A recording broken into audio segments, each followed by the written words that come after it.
Cordial saludo. La última sesión del seminario tiene que ver con la regresión y la correlación. Objetivos de esta práctica: representar el diagrama de dispersión o nube de puntos, ajustar una recta de regresión a las observaciones, analizar la bondad del ajuste lineal, ajustar una curva parabólica a las observaciones, analizar la bondad de ajuste parabólico, comparar el ajuste lineal y el parabólico y mirar la posibilidad de hacer otros tipos de ajustes. La última parte, un apéndice sobre lo que es la regresión múltiple. Introducción.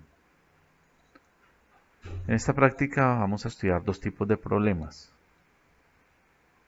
Encontrar una función que se ajuste lo mejor posible a un conjunto de puntos observados, lo que equivale a encontrar una curva que, aunque no pase por todos los puntos, esté lo más próxima posible a dichos puntos.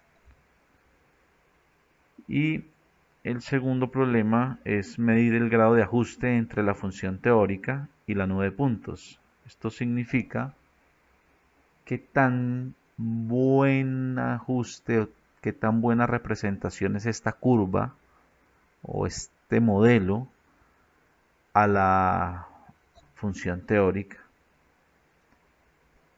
Esto es lo que se conoce así como teoría de regresión y teoría de correlación. Entonces, temas para profundizar, que ustedes ojalá espero hagan una ampliación teórica. ¿Qué es una regresión? ¿Qué significa en estadística correlación? ¿Cuándo se tiene una regresión lineal? ¿Cuándo hay correlación lineal? Dentro de esta teoría tenemos un concepto que es el de coeficiente de correlación. ¿Qué significa este coeficiente de correlación?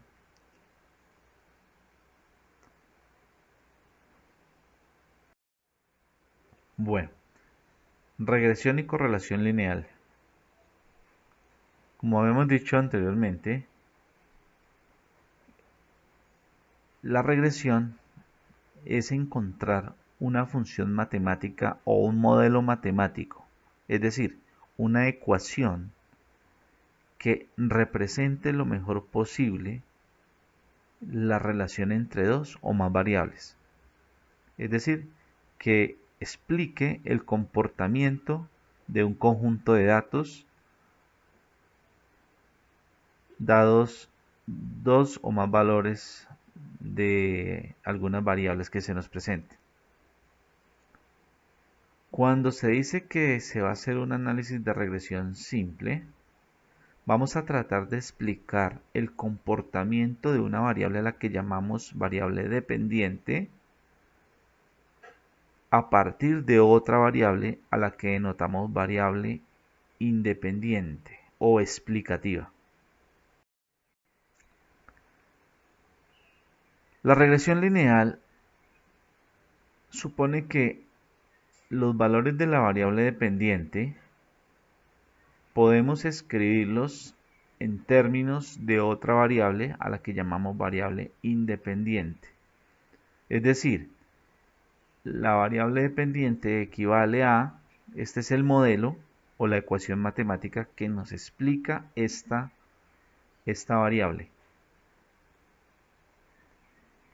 donde beta sub 0 y beta sub 1 son unos parámetros o unos valores que vamos a encontrar o vamos a estimar, y este valor es sub i que aparece acá, o epsilon sub i, son los famosos errores o perturbaciones. Este es el modelo de una regresión lineal simple, o la forma que tiene la ecuación. Las representaciones gráficas son una forma de juzgar visualmente la bondad de ajuste y detectar comportamientos extraños de observaciones individuales. Una visión global nos puede orientar sobre el cumplimiento de supuestos. ¿Cuáles son estos supuestos? La normalidad, la linealidad y homocedasticidad y la independencia de residuos. Por ejemplo, en los gráficos podemos encontrar o podemos realizar una representación de esos residuos tipificados, valores pronosticados o simplemente residuos, que nos sirve para comprobar la hipótesis de que hay linealidad, es decir, de que el modelo es lineal, se ajusta o tiene un comportamiento de línea recta, que puede ser directo o puede ser inverso, y que hay homocedasticidad, es decir, igualdad en las varianzas de estos residuos. Si podemos decir esto, podemos eh, inferir que el modelo es adecuado o no.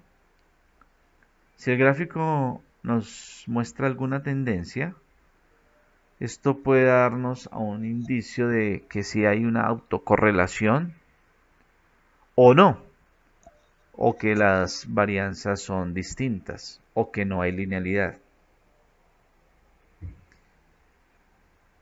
Es decir, la gráfica nos puede mostrar si hay tendencias o no, o hay un comportamiento anómalo. Entonces, para estos análisis podemos graficar valores observados, graficar residuos, pero para que todo no sea teórico, miremos un ejemplo donde a partir de esto podemos explicar con mayor claridad el significado de estos conceptos. Entonces, miremos este conjunto de datos.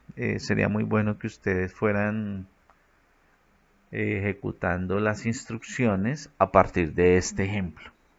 Aquí tenemos un conjunto de 14 observaciones, dos variables, una variable x y una variable y.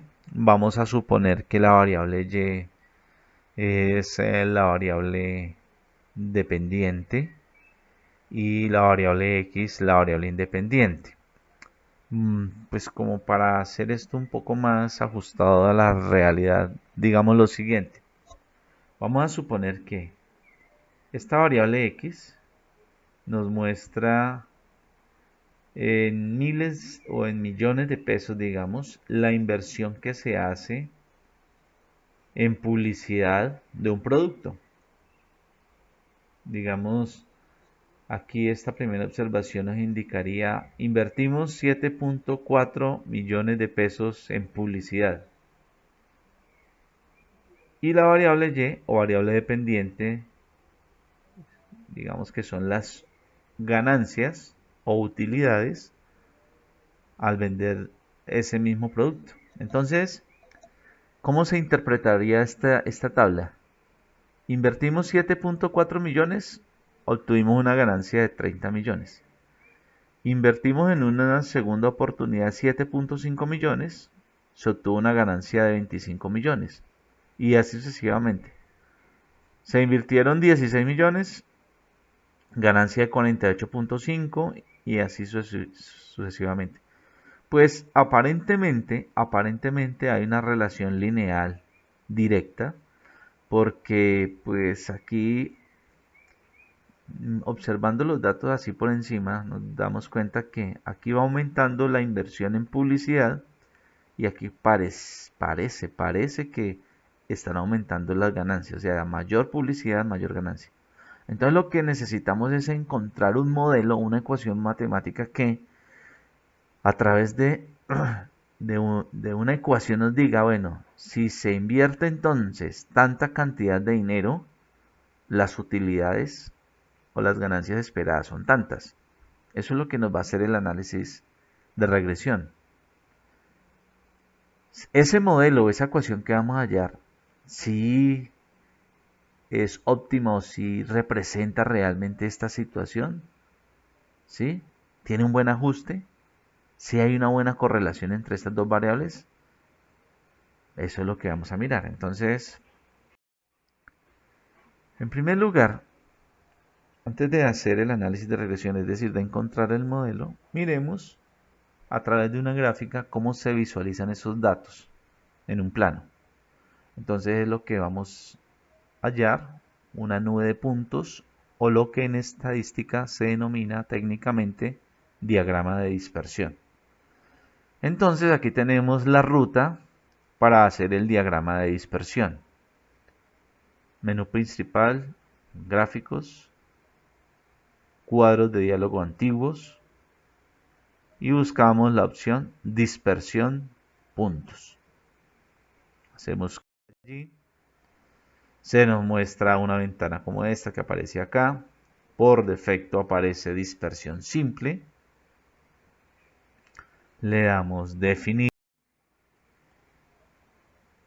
Nos aparece un cuadro de diálogo. En esta ventana pues incluimos las variables X y Y, teniendo en cuenta que Y para nosotros va a ser la variable dependiente. La variable dependiente siempre va en el eje Y. Aquí pues como no aparecen los nombres, vamos a poner Y en el eje Y, X en el eje X, ¿cierto?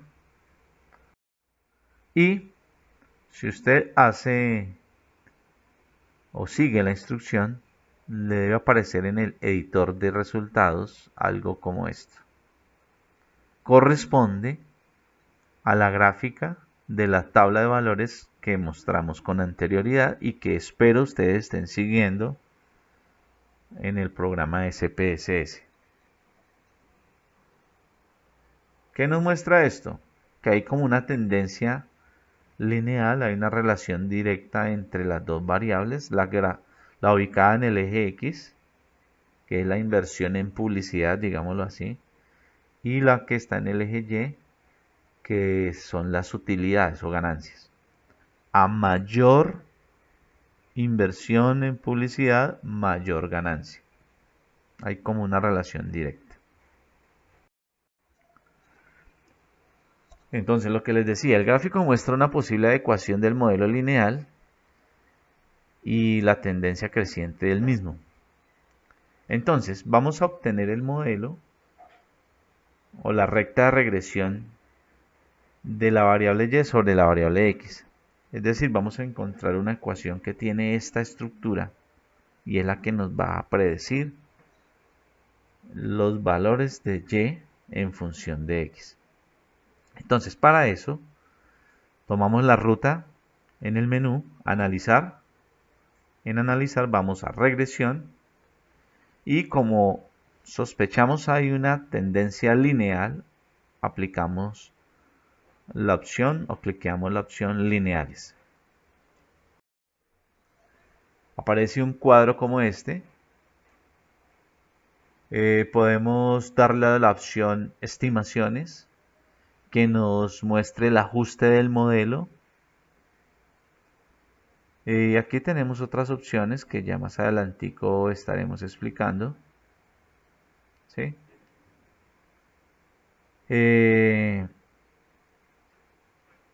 Seleccionamos en coeficientes de regresión, estimaciones e intervalos de confianza y que se nos marque el ajuste del modelo para poder continuar.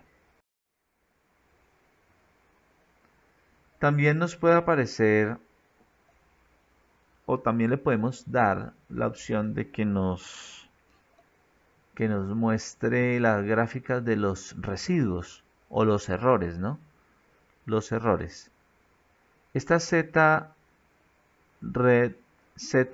perdón, se refiere a los valores de la variable del predictor, la variable predictora que es en este caso la x, y la z es un concepto estadístico que quiere decir tipificado o estandarizado, ¿no?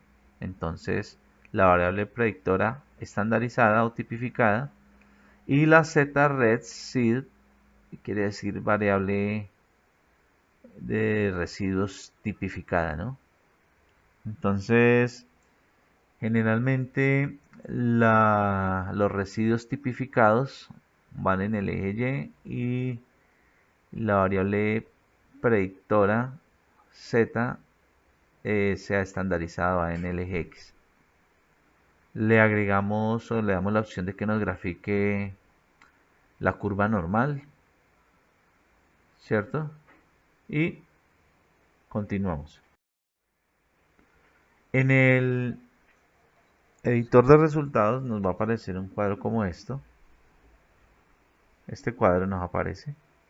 No nos aparece el modelo escrito de esta manera, pero habíamos dicho que la ecuación de la regresión es de la forma y igual a beta sub 0 más beta sub 1 por x. Entonces aquí tenemos los coeficientes, que significa que el beta sub 0 o el término independiente es 8,645 aproximándolo o redondeándolo, y que el coeficiente de la x es 2,727. Entonces la ecuación que se obtiene es y, o sea que la variable dependiente se puede estimar utilizando el modelo 2,727 por x más la variable independiente o valor constante, que es 8,645. Aquí nos muestra la desviación o el error para cada caso. Y aquí aparecen otras pruebas. Una prueba de hipótesis que ahora más adelante les comento. Por lo pronto encontramos el modelo en el cuadro coeficientes. También podemos observar que aparece un cuadro que se llama resumen del modelo, en donde vamos a mirar qué tanto se relaciona una variable con la otra, o qué porcentaje de variabilidad de y queda explicada por la variable x. Entonces para eso encontramos en la tabla un valor r, que aquí en este caso 0,954, que es la medida de la correlación entre las variables. Este mismo valor r elevado al cuadrado y un valor ajustado ahí que el paquete nos muestra, que se llama coeficiente de terminación. Estamos rechazando que el coeficiente que nos genera el resultado es 0. Es decir, admitimos la alternativa que es diferente de 0. Es decir, que el valor beta que aparece acá en el modelo es significativamente distinto de 0. Es significativamente. O sea, lo aceptamos. ¿Qué se concluye? Que sí hay una dependencia lineal, que el modelo es significativo, es decir, que el modelo es adecuado. Bien, cuando se hace la prueba de hipótesis, pues generalmente uno también debe verificar que se cumplen algunos supuestos, ¿no? ¿Cuáles son esos supuestos? De normalidad, de independencia y de homocedasticidad, ¿sí? Pero el programa o el paquete SPSS nos genera todos esos resultados. Lo que tenemos que hacer nosotros es simplemente interpretarlos adecuadamente, pues para garantizar que el modelo sea fiable o no sea fiable, ¿no? Entonces para eso utilizamos la opción, recordemos, analizar regresión lineal. Le damos la opción gráficos, gráficos residuos tipificados, histograma y gráfico de probabilidad normal. Aquí está la ruta que ustedes van a seguir. Cuando hacen eso, se lo pueden aplicar a la tabla anterior. Vamos a tratar de ver si los valores se ajustan a esta curva o tienen un comportamiento como el que muestra esta curva que aparece aquí en forma de campana. Se hace una prueba de hipótesis, lógicamente, para verificar si si hay normalidad o no en esos resultados o en esos valores de la variable aleatoria. Entonces, en el caso de esta prueba, la hipótesis nula, que es h sub 0, es la variable calificaciones en la población tiene distribución normal. Entonces vamos a suponer que tiene una distribución normal. Si no podemos comprobar esta hipótesis nula, nos toca aceptar la alternativa. La variable calificaciones en la población es diferente o es distinta a la distribución normal. Bueno, entonces vamos a hacer esta prueba para probar normalidad. ¿Cómo se llama esta prueba? Prueba estadística Kolmogorov-Smirnov, y también está la prueba Shapiro-Wilk. Para hacer este contraste o prueba de hipótesis de normalidad, seguimos esta ruta. Analizar, estadísticos descriptivos, explorar. En la opción gráficos, damos gráficos con pruebas de normalidad para residuos tipificados, o sea, el Z-res que debe aparecer en la tabla de variables. Entonces usted va a analizar estadísticos descriptivos, explorar, ¿cierto? Entonces incluye la variable dependiente, que en este caso es Y, ¿cierto? En gráficos, explorar, puede incluir la opción niveles de los factores juntos, que nos bote o nos arroje un histograma y que nos muestre los gráficos de normalidad con las respectivas pruebas. Damos la opción ambos, aceptar, continuamos. En la opción explorar vamos a graficar lista de dependientes Y, o sea, la variable dependiente es Y, la variable independiente es X, la incluimos en factores y nos debe aparecer un cuadrito allá en el visor de resultados como este que aparece acá. Ustedes lo buscan ahí en la tabla de resultados y aparecen las dos pruebas, la prueba Kolmogorov-Smirnov y la prueba Shapiro-Wilk. Entonces, cuando se hacen las pruebas, entonces no olviden, miramos el resultado del valor P o el valor de la significancia. Entonces recuerden lo que dijimos hace rato. Si el valor está por debajo del 5%, se rechaza la hipótesis nula. Si está por encima, si es mayor, se acepta la hipótesis nula. En este caso estaríamos aceptando. Recordemos, 0,2 es una probabilidad, 0,20 equivale al 20%, cae en zona de aceptación, es mayor que el 5% por defecto. Aquí, en la prueba Shapiro-Wilk, también la significancia nos da 0,56, un valor mayor al 5%, es decir, aceptamos la hipótesis nula. ¿Cuál es la hipótesis nula? Hay normalidad, ¿cierto? Aceptamos normalidad en la variable. Desde Durbin-Watson.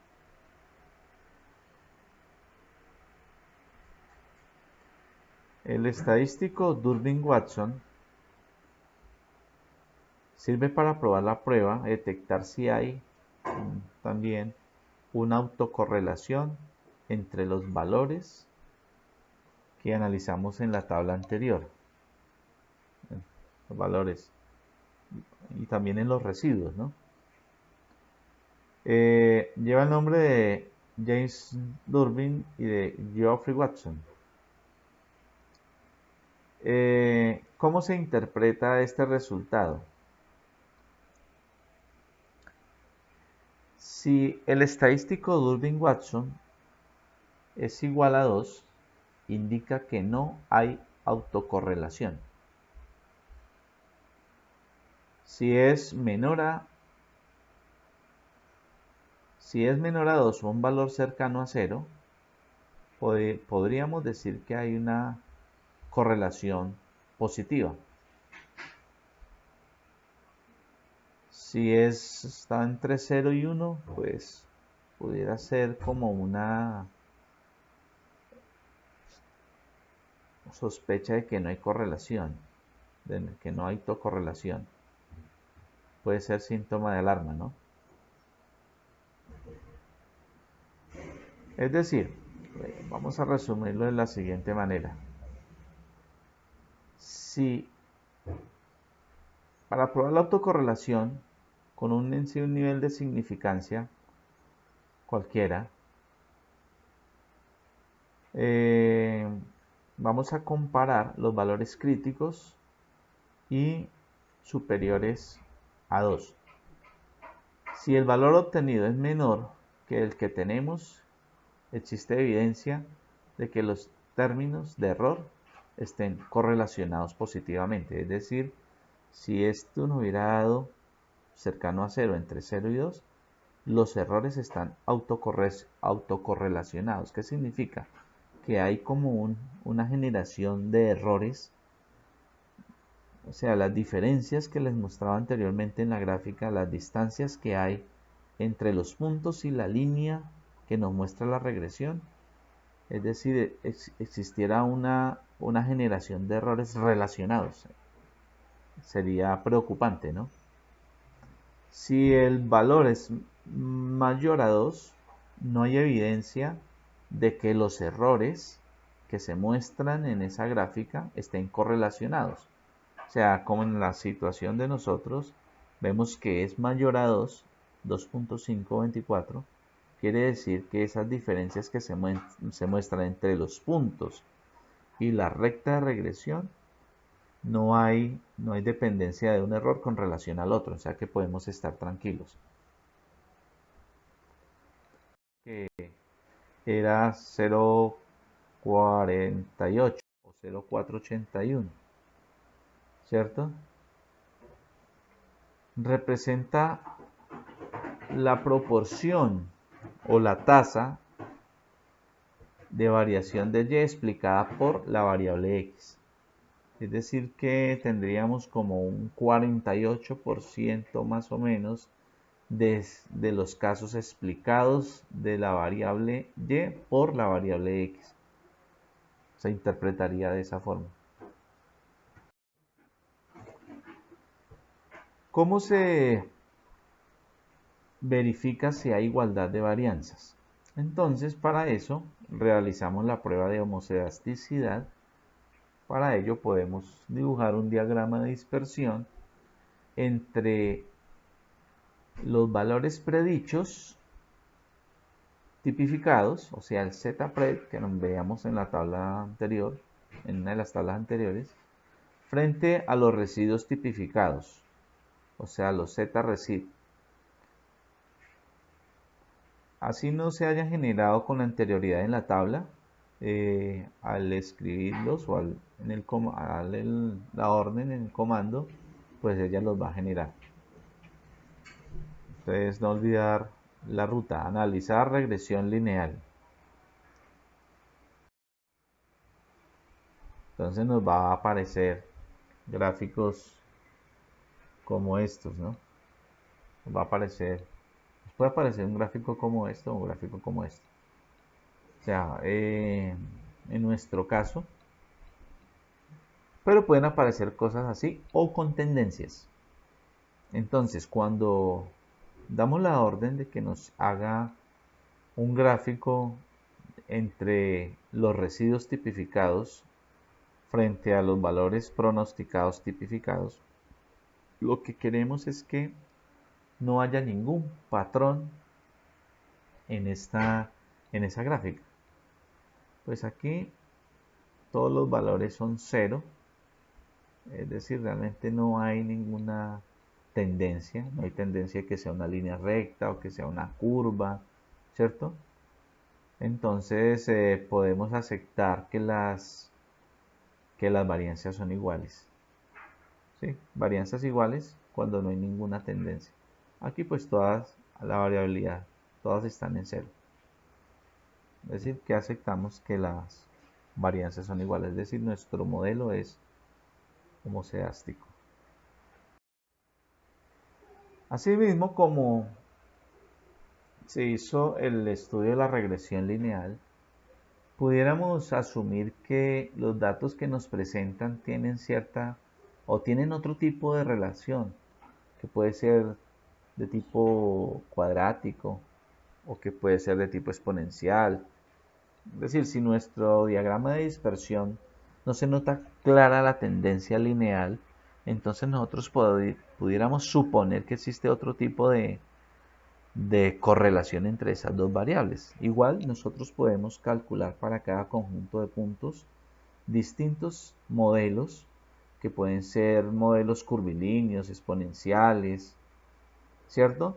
Pero solo los estadísticos de prueba que nos genera el programa son los que nos dicen qué tan buenos son esos modelos, qué tanto se ajustan o qué tanto podemos confiar en ellos.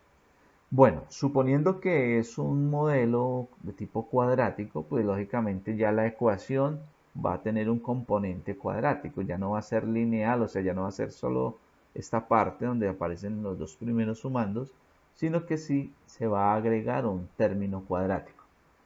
Entonces, cuando son modelos de esta forma, vamos también al menú, analizar, regresión, pero si sospechamos que ya hay una relación curvilínea, entonces entramos por la opción estimación curvilínea.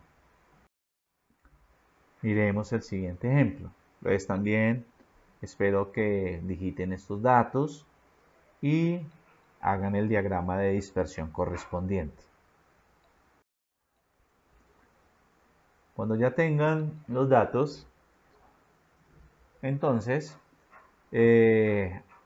aparece este cuadro de diálogo, estimación curvilínea.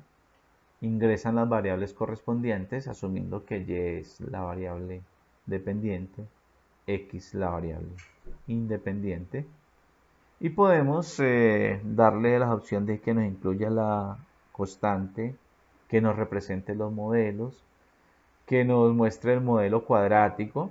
También podemos, si queremos, que nos muestre el modelo lineal. Bueno, también ustedes, o poder mostrarnos un crecimiento exponencial o logarítmico. Bueno, por ahora vamos a mirar, ¿no?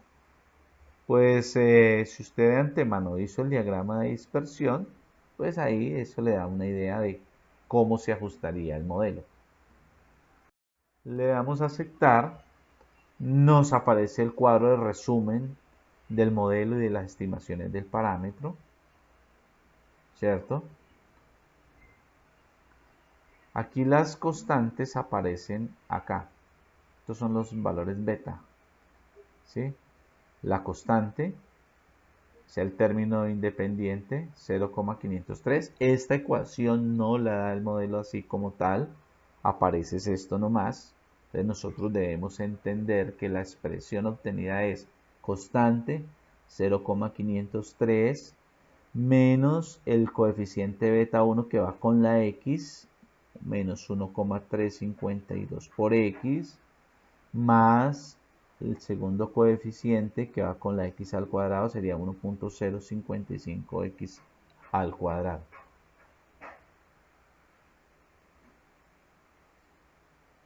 Nos aparece un r cuadrado, o sea, un coeficiente de correlación bueno,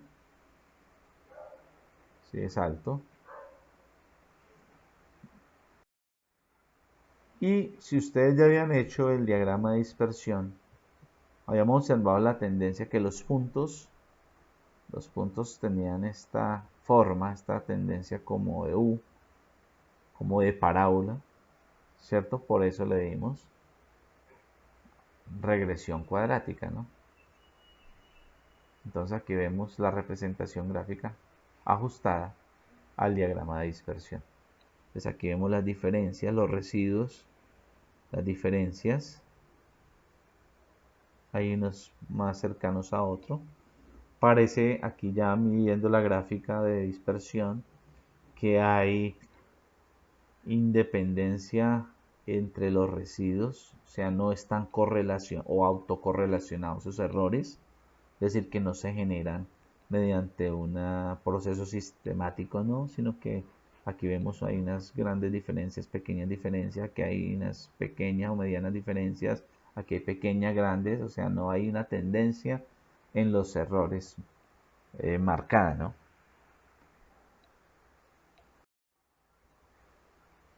En ese mismo cuadro resumen, bueno, si ustedes lo hicieron con la opción lineal y cuadrática, es decir, al hacer la regresión, dando la opción lineal y cuadrática, porque se pueden dar varios simultáneamente, entonces nos muestra lo siguiente, que la regresión lineal es esta línea recta, nos muestra cómo representaría la recta a los puntos, y la cuadrática nos muestra la curva.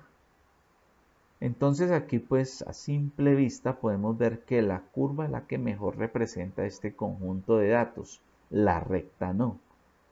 La recta no, mire, la recta aquí hay unas distancias enormes, estos puntos con relación a la recta, ¿no? Y estos con relación a la recta. Entonces nosotros pues quisimos mostrar las dos regresiones acá, la curvilínea y la lineal, y vemos pues por la gráfica que la que más se ajusta es la curva, ¿no? Y de hecho los resultados nos lo confirman. El R cuadrado, o sea, el coeficiente de determinación, nos dice que el 84.9% de los valores están explicados a través de este modelo. Mientras que en lineal nada. En el lineal es un valor casi cero. ¿Cierto? Bueno, de la misma forma podemos hacer un estudio de regresión múltiple. ¿Cuándo se hace esto? Cuando tenemos una variable de interés que depende, una variable de interés y que depende de otras variables, y pues que todas las variables explican esta variable dependiente y. En la realidad o en la práctica son muchas las situaciones en donde tenemos modelos múltiples. Cuando vamos a estudiar, por ejemplo, la variación del precio de una vivienda, les parece razonable considerar que hay más de una variable que nos puede explicar el valor del precio de la vivienda. Ejemplo, el precio del suelo, la superficie del piso, cuántos baños tiene la vivienda, cuántos años tiene la vivienda, etcétera. Pueden existir otras variables, claro.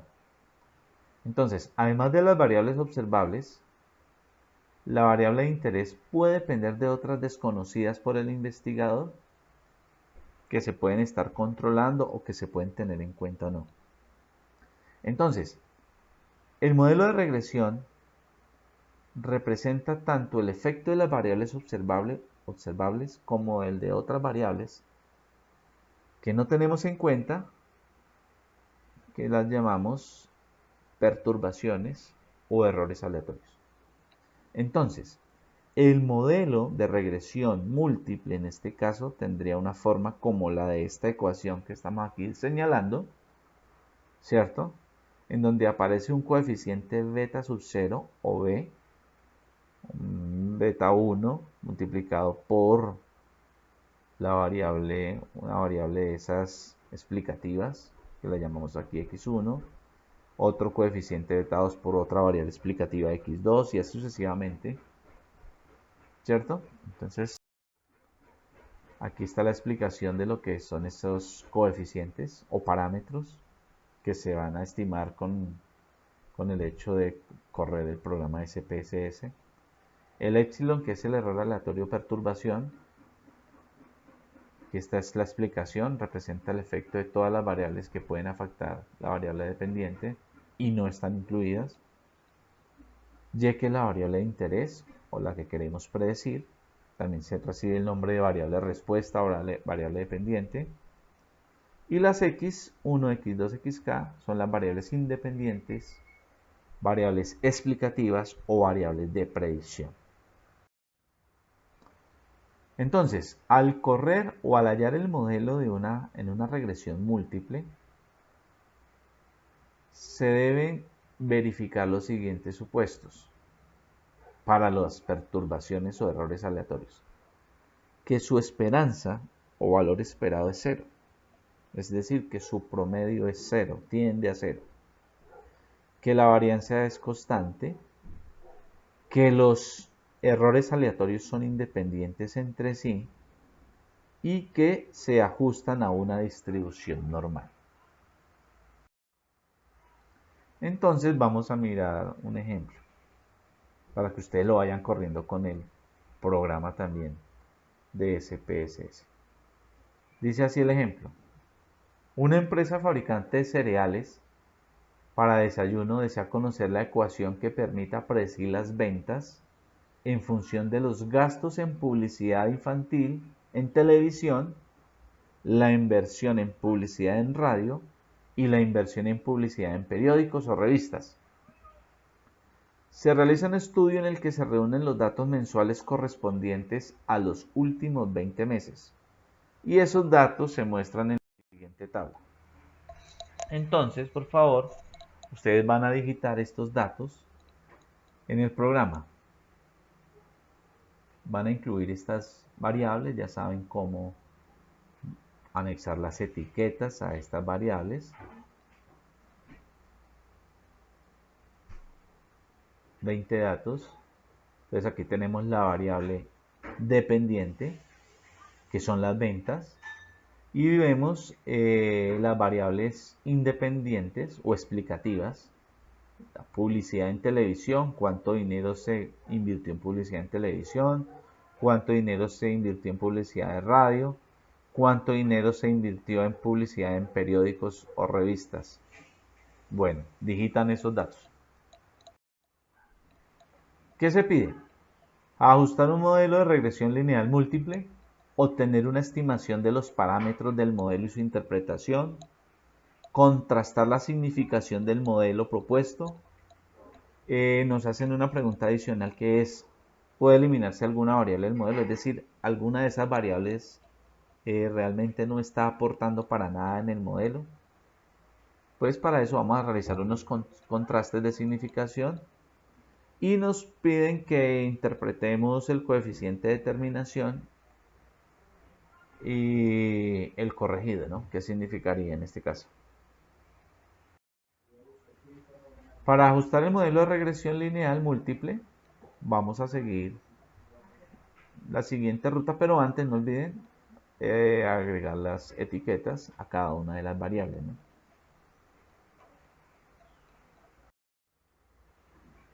Entonces, el modelo que vamos a calcular va a tener esta forma.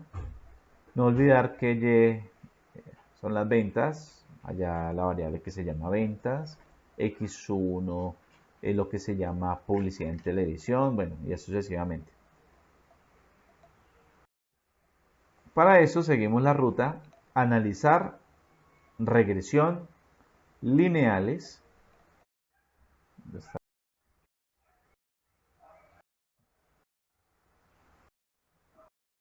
Aquí lo tenemos. ¿Cuánto nos dio el R cuadrado? 0,832, 83.2% de las veces se explica la variable dependiente a través de las variables independientes. Y vemos el grado de asociación que hay entre las variables. 0,91 es un valor cercano a 1, ¿cierto? Entonces, bueno, y el valor corregido es 0,81, o sea, 80%, o sea que en este caso no se aprecian diferencias muy notorias entre esos dos. El 83.2% de la variación en las ventas se explica por su relación lineal con el modelo propuesto. Es decir, conclusión, el valor del coeficiente de terminación es satisfactorio.